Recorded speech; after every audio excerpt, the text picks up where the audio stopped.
Having surpassed 1,000 completed anime, it's time to review my old favorites and find out what holds up. I'm Sacrabolic, your envoy of hope, and this is Anime Favorite Search. Kizumonogatari Part 3 Cold-Blooded concludes Part 3 of the Koyomi Vamp arc.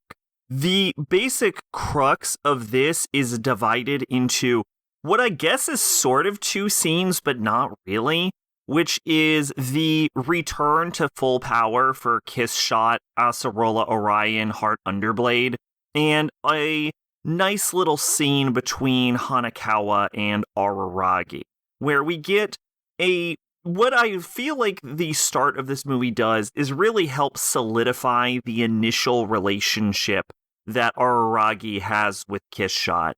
And it really creates this sort of like almost friendship, almost family, almost lover dynamic they have that's super engaging as the series goes on. Although obviously one can make the argument that Kizumonogatari not just establishes them, but also ends on a very bad note for their relationship, which requires a bit of repairing in later arcs, which, if I recall correctly, isn't handled the best, and it's one of the few flaws in the Monogatari series. But I digress. We're moving on to the scene between Araragi and Hanakawa, which one could argue that the way this scene goes sort of solidifies the behaviors of both of those characters and ends up sort of foreshadowing where their relationship goes in the future, in how both of them, in a way, are almost too reluctant to make a move. So I definitely think there's something there. Is the scene heavily fan service based? Absolutely. But like most of the Monogatari scenes, there's more to it than just that. Also, I believe in this movie, we get a bit of a drop for Araragi's sisters, who as of yet have yet to show up. And we see the hidden menace that is Oshino Meimei when he returns Kiss Shot's heart to Araragi. So there's always this sort of like dubious morality to Oshino, and I think this movie really solidifies that he's not a bad guy necessarily, but I always get the vibe from Oshino that he's one of those guys that tries to be cooler than he is the thing. He's got that I want to come off as cool kind of vibe. And yeah, it definitely shows in this. Not to say that Oshino isn't really cool, though, because how many people can fucking jack the King of Apparitions heart? Not fucking many. I will have to say that the battle in this movie between Kiss Shot and Araragi straight up goes into Looney Tunes territory.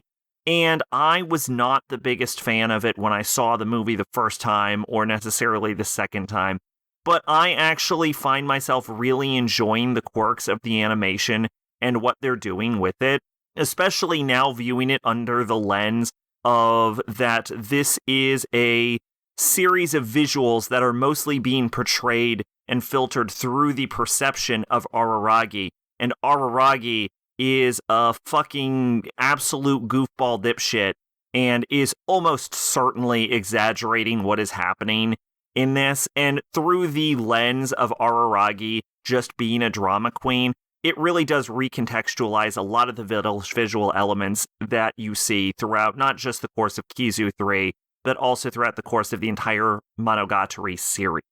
As I've mentioned before, it feels as if the Monogatari series really does get better every time you watch it, because there's actually so much depth that you're constantly picking up on the details.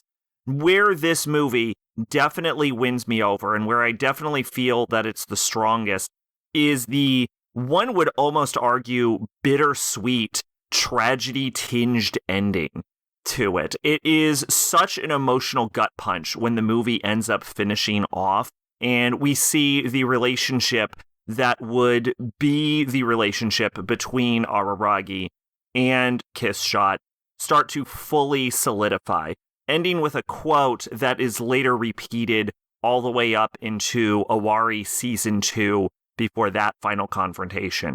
And so going into this, I would say that the ending is absolutely fantastic. And it makes for not just a great end to the trilogy, but a great start to the story. Twitch and Discord in the description. I've been Sacrobolic, your Envoy of Hope. Bye-bye.